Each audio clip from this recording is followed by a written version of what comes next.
The latest update for Arma Reforger might be the best one yet. It adds a proper AI command system that lets you recruit and order all the bots on the map around. They can do pretty much anything a player can do, although they're kind of going to look like zombies while they do it, but they can still follow you around, heal you, drive, fly helicopters, defend locations, and more.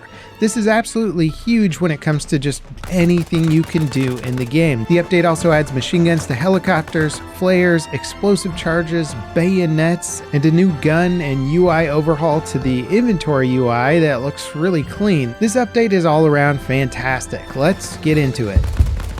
Now for me, and I would imagine most people, the big ticket item here is the AI command update. AI bots can pilot helicopters, drive vehicles, move to waypoints on the map, defend areas, heal you, and a few other things in addition to that. They're not the brightest bulbs in the box though. They will get stuck trying to navigate and make some rookie mistakes like driving headfirst into enemy fire. And also upon further testing, it seems like they're currently bugged and can't actually fly the helicopters just yet. But just being able to walk up to an AI bot and being able to tell them to drive you somewhere and then have them actually do it feels kind of amazing. Oftentimes I know where I need to go, but I don't feel like constantly navigating there and opening my map to make sure I'm on the right path. So being able to hop into a Jeep with my AI squad and have them drive me is fantastic. It also lets me look at the map and maybe strategize about where I want to go or what I want to plan next. The bots actually stop at the boom gates as well, and they'll wait for a member of the squad to open the gate before passing through. It's kind of wild to see it working, to be honest. Now, I typically would just drive around or through them because I'm a badass like that.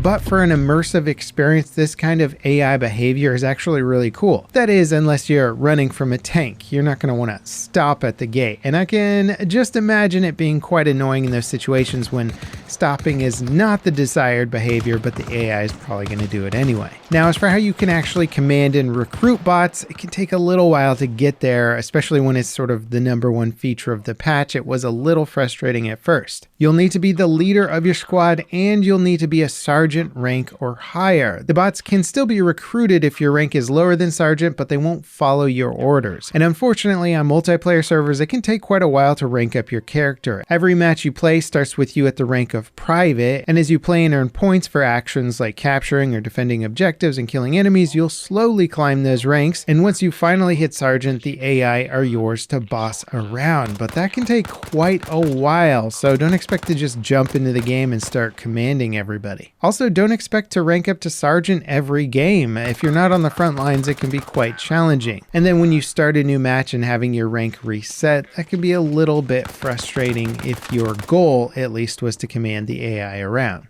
Now that said, in modes that give you game master controls, you can just spawn in as a soldier with the appropriate rank, plus any bots or vehicles that you want. If you want to play around with the AI command stuff, start a private match, set it to start with 1 player, open the game master from the pause menu, place a sergeant ranked character, the AI squad that you might want to command, as well as any vehicle that you'd like, and you're in business. And I'm sure as mods and stuff are updated to support the new command system, new scenarios will become available that utilize this more easily. And again, the AI is pretty dumb and they will do things an experienced player would never do. So ultimately, when it does come to the multiplayer side of things, you're always going to prefer human teammates unless you just want the comedy of the AI. But still, having the option of controlling the bots opens so many doors and, well, gates.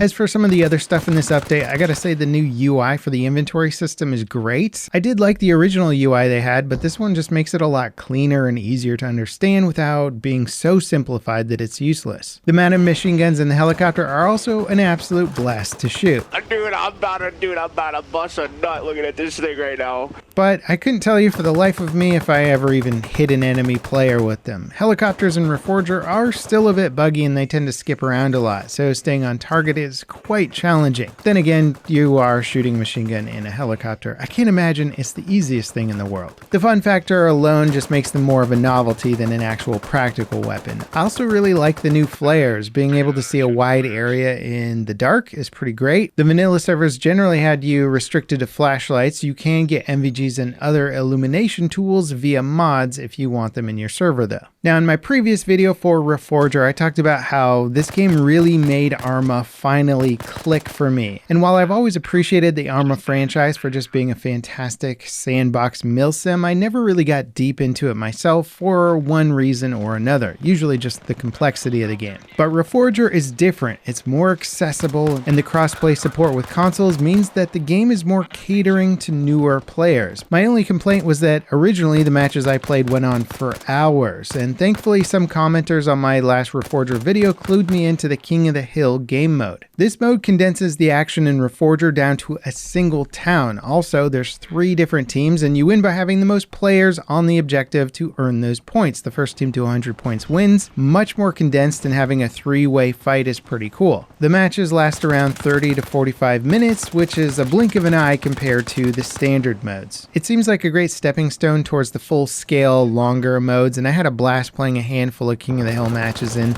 the same time it would have taken me to play a single full conflict match. The maps feature these cool tower structures that you can walk to the roof of and snipe players from, and I went on multiple kill streaks just using the default M16 loadout, picking off players as they exited choppers, watching them panic as they take fire without knowing where it's coming from. It really felt like I was a veteran sniper shooting fish in a barrel.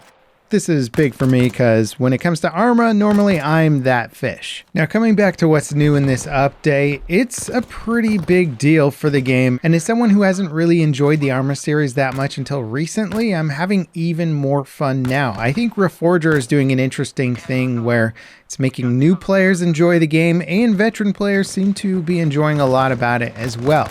That said, Arma fans who are disappointed that Reforger is just an experimental stepping stone to Arma 4 in many ways, hopefully they're excited that more players are checking out Arma and that Reforger might usher in a new wave of accessibility for the next major game in the franchise. It'll be interesting to see if they can do that while making Arma 4 as feature-rich and content-rich as Arma 3. When Reforger first launched, it wasn't received that well, and a lot of that disappointment stems from it missing so many features and content that Arma 3 already had. But the quality of life improvements, engine upgrades, and approachability of Reforger at least has me incredibly excited for Arma 4. Hopefully it can bring the best of both worlds. What do you guys think about this new update for Reforger? Do you think the AI stuff is going to usher in a whole new wave of interesting servers that do really fun things with AI, like letting players control entire armies of AI and having them back you up in fights? It could get really interesting. Let me know in the comments, and if you enjoyed this video, give me a like, subscribe for more content like it, ding the notification bell to beat that YouTube algorithm with me,